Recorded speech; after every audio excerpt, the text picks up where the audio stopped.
И винаги ползвам разбирането за държавата от древния гръцки философ и държавник Платон. Той е казвал: държавата се състои от философи и управници. За философите и управници би следвало да си говорим и днес. Философи и управници в древността са тези, които действително са образовани, имат управленчески опит и затова народа ги признава, че са управници. Тогава и когато философите и управници поемат държавното кормило, те не се интересуват от нищо друго, освен от държавността. И техните разпоредби, и техните решения се възпроизвеждат и мултиплицират в прогреса на обществото, което ги е назначило там с онези две условия. Авторитет, личен и служебен. В поведението на нашите държавници днес считаме, че управленческите им качества липсват. Да се върнем няколко десетилетия назад. Тогава, когато за министри бяха доведени пак наши деца, но от средната скамейка, висше образование на Запад и завършило, не завършило никакъв държавен опит в България или нищо не произвело, идва така нареченото ЮПИ и става министър. Това не е управлението на философите и управници. Затова и пострадахме. Ето, в този план аз считам, че в коалиция АБВ се говори и се надявам да възпроизведе кадри, защото слушал съм от президента Първанов още при първото създаване на това движение АБВ, че той иска да направи школа за подготовка на държавници, на кадри, които да са проверени първо по генетичен материал, да са качествени хора, почтенни хора, да имат опит, да имат и образование. Вторият атрибут, който Платон споделя, освен философите управници, за които казахме няколко думи и мисля, че се намират в много наши структури такива, ако се поведе борба за мажоритарен вод, ще се намерят точно тия управници. Ако се смени политическата система и преминем през Велико народно събрание, дори отидем към президентска република, няма как да не го намерим този философ-управник, президента, който ще съставя правителството и ще знае, че цяла България на него вярва и цяла България енергията си отрицателна и положителна в него ще се съсредоточава. Сега се размива управленчеството. Равнопоставени власт. Народно събрание за нищо не отговаря. Министерският съвет от време на време се отчита, говорихме вече за министрите. Съдебната власт, юристи, колкото искате подготвихме, но никой не ги е тествал нравствени ли са. Може ли от този юрист завършил да стане съдия и да раздава справедливост? Може ли да стане прокурор и справедливо да обвинява? Никой не ни тества юристите от висши скамейки. Не го пита дори от коя черга е, от кой род е. Завършва юрист и става прокурор.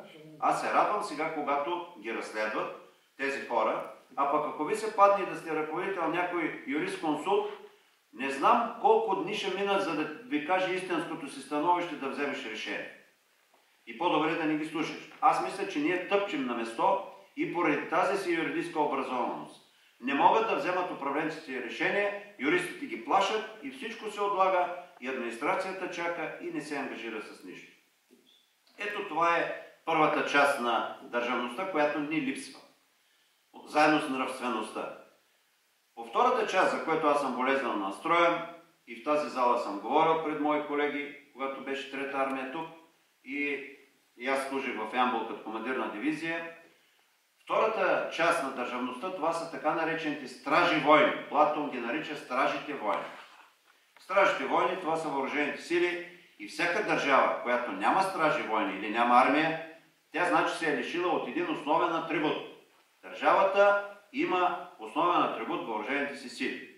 Освен, че ще се възпроизвежда за това, за което ще говорим малко по-късно.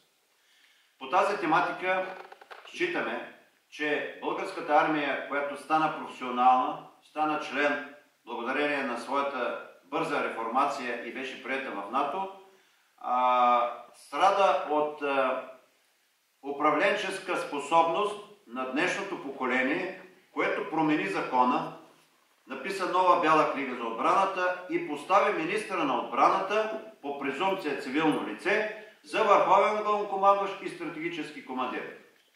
Считам, че законова дефиниция трябва да определи що е ръководство на въоръжените сили и що е командване на въоръжените сили. Не може министъра политическото лице да бъде едното и другото. Той чрез изпълнителната власт ръководи отбраната, осигурява ресурси, бюджет, превъоръжава и въоръжава онова, което искат военни. Но командва експерта, военния, подготвения, отговорния, патриота. Сега в момента тези неща са сляти и от това нашето военно строителство страда. В този смисъл, по отношение на мисиите на армията, мисия отбрана, мисия принос към сигурността в мирно време и мисия помощ на други държави в миротворчески операции, може много да си кажем. Първо, член 3, член 4 и член 5 от Вашингтонския договор, които не са променени от как е създаден договора, първо задължават всяка държава, член 3, малко обтикаемо, но все пак категорично, държавата да си готви въоръжените сили за собствена отбрана. Има го в член 3. Член 5 означава, че ако една държава бъде нападната или бъде нарушена нейната сигурност, всички останали членове на Съюза ще й помагат. Ама член 4 пък означава, че ако има такава опасност и кризи, ще има консултации. Ще дойдат от НАТО, от централата, от другите държави и ще се консултираме какво да правим. Никой не е определил колко време ще са тия консултации. Ако те се проточат и ако нямаш нищо сериозно по член 3 и чака само на член 5, отиди коня в ряката, викат на някои места. Ето, в този смисъл, залагането в Бялата книга на предишното правителство, че мисия отбрана при всичко разчита на колективната отбрана, е погрешен ход. И там беше определено, че българската армия ще представлява 26 000 души. Къде съм страдал и аз да бъде 60 000 през 2001-2002 година, аз напуснах армията 2002. Имаше 60 000 тогава. Народното събрание поправи военната доктрина и реши тя да бъде 45 000, ама само военна 45. Няма лошо. Решиха го, сложихме го. 2004 година, скоро постижно за 1-2 години, 15 000 души бяха освободени, за да стане 45 и НАТО наприе. Но 2004 до 2014, защо отидахме на 26 000? И до края на годината имаме да съкращаваме и според този министър още 1200 души. Аз лично очаквах, че тази бяла книга ще бъде преоценена и сега се забавихме отвън заради журналистическо питане защо е така. Явно, че върви стратегически преглед на отбраната, явно, че ще има предефиниране на някои функции, но по-важното е, че министъра на отбраната и днеска заявява, че ще съкращава още 1200 души. Това внася диспропорции и в дислокацията и затова ще премина към другата мисия. Помощ от армията в мирно време. При наводнение, бедствие, производствени аварии, то вече няма, защото няма такива големи фабрики. Но в края на краищата всичко се случва. В Северозападна България нямаме нито един батальон. Правилно министър Ангел Найденов каза, че ще възстанови 250 души във Враца. И това е нищо. Все пак България е и външна граница на Съюза. И ние никога не се замисляме, че освен тесните си интереси, имаме и съюзни интереси. Външна граница сме. Поне от тази гледна точка иска и от НАТО, и от Европейския съюз да ти подсигурят и квоти, и ресурси, да бъдеш достатъчно силен в тази външна граница. Никой не смее да иска. Добре, атомна централа имаме в Козлодуй. Как няма да имаме един химически батальон там за радиационна и химическа защита, който да внася информация, да внася надежди, може да са не съвсем 100%, но когато виждаш там, че хората измерват радиацията, ако нещо се случи, няма да е като в Чернобил, на време ще ни предупредят. Нямаме такива войски там. Единствените войски от този тип останаха малко в Горна Оряховица. Някой действително ще ми каже, ти как се бори тогава? Защото до тук я докарахме. Верно е, че военните лица могат и трябва да се борят. Аз няма да казвам за себе си, че съм бил в Народното събрание и съм казвал, че нямаме боеспособни съединения и тогава ни дадаха 2,6% бюджет от брутния вътрешен продукт. Дадаха ни.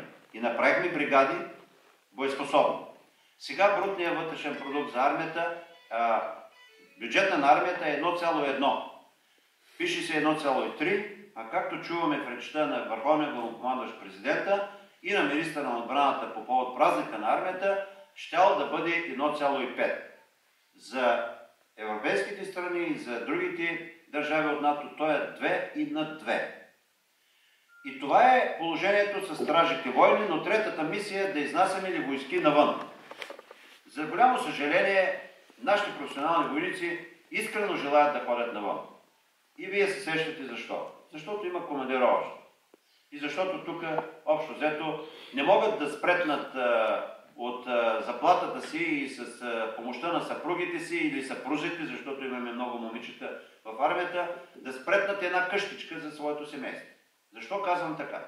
Защото не беше правилно предното Министерство на отбраната да ликвидира със закон, че на военните не им се полагат жилища или че няма да работят за жилищното им осигуряване.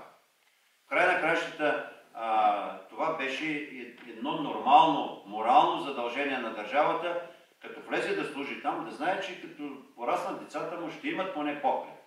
И така, третата мисия предполага 1000 души България да отделя за мисии навън.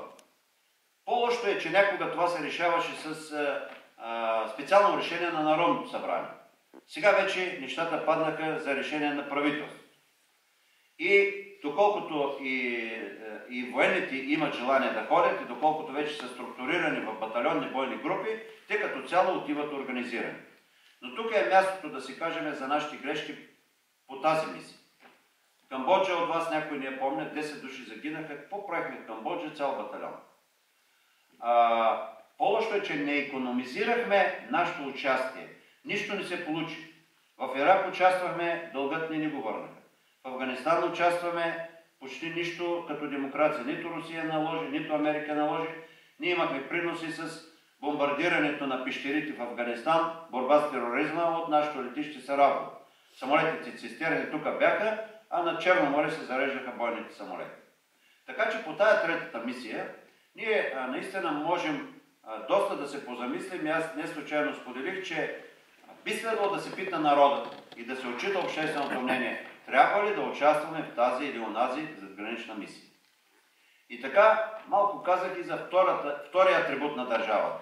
Философите управници на какво дередже сме и с стражите войни на какво дередже сме. Какво остана от държавата? Останаха селените и заначиите, според Платон. Според нас почти същото го докарахме. Селени и заначии, който казва Платон. Селените и заначиите, които хранят първите две групи. И философите управници, и стражите войни. Да, ама ако откажат да ги хранят, ама ако населението е докарано до тази бедност, че дори за своето възпроизводство няма, дори Николо Макиавели, един философ и войскови теоретик от 1400-500 година, казва, че никой не довежда народа си и противника си до пълно отчаяние. Докараш ли го до пълно отчаяние, той е опасен дори за себе си. Ето, в тази ни ситуация смея да кажа, че действително има много да се желае по отношение на общото възпроизводство на работници, селени и бизнесмени, които хранят първите две групи, защото това е другият важен атрибут на нашата държава. Не може да се говори само за военни и само за тези първа, втора, изпълнителна или други власти. В тази посока разсъждаваме не просто на тези от листата на АБВ, но и в щаба на АБВ. Тук искам да ви споделя от гледна точка на любопитство и информация. АБВ наистина е гражданска инициатива. Първанов 2 пъти я създава и 2 пъти знам, че той искаше да създаде по-мощно ляво движение и по-различно, за да привлече повече избиратели, хора съмишленици за възраждането на България.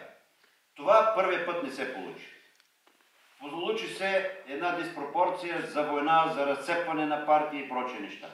Но аз считам, че колкото повече такива структури се появиха, това е за сега единият мирен и единствен път да се промени политическата система на върха. Тя стана семействено-олигархична. Във всички, няма да казвам своите предпочитания, всеки има право сам да решава, но като се огледаш, виждаш в правителството този бил на този жена, пък управлява кабинет. В партията този с тази се събрал, един управлява едната структура, другия другата структура.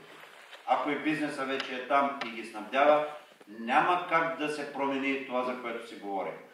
Няма как. И тогава съвета, бунтове, войскова форма на промяна на системата са непродуктивни и нежелани по никакъв начин.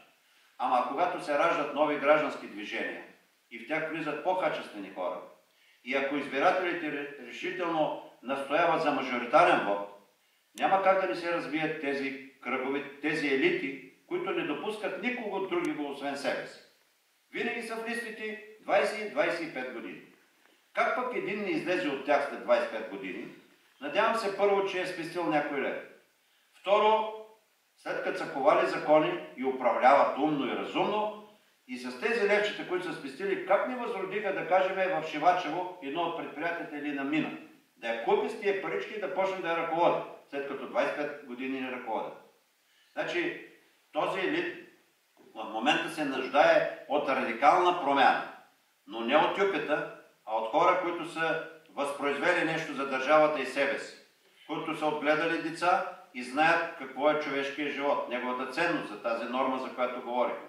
Знаят, че съседите му са бедни и когато те видят, че ти идваш с скъпа кола, аз лично това съм го изживял, като съм имал служебна кола и, както се казва, си купувам по-обикновена кола, защото съседите така са устроени генетично да те завиждат. А може и на нещо друго да направят. Ето в този смисъл тази нравственост за човешко поведение много ни липсва и надявам се с такива формации като нашата и други по-етични формации да променим нещо в модела на нашата политическа система. И за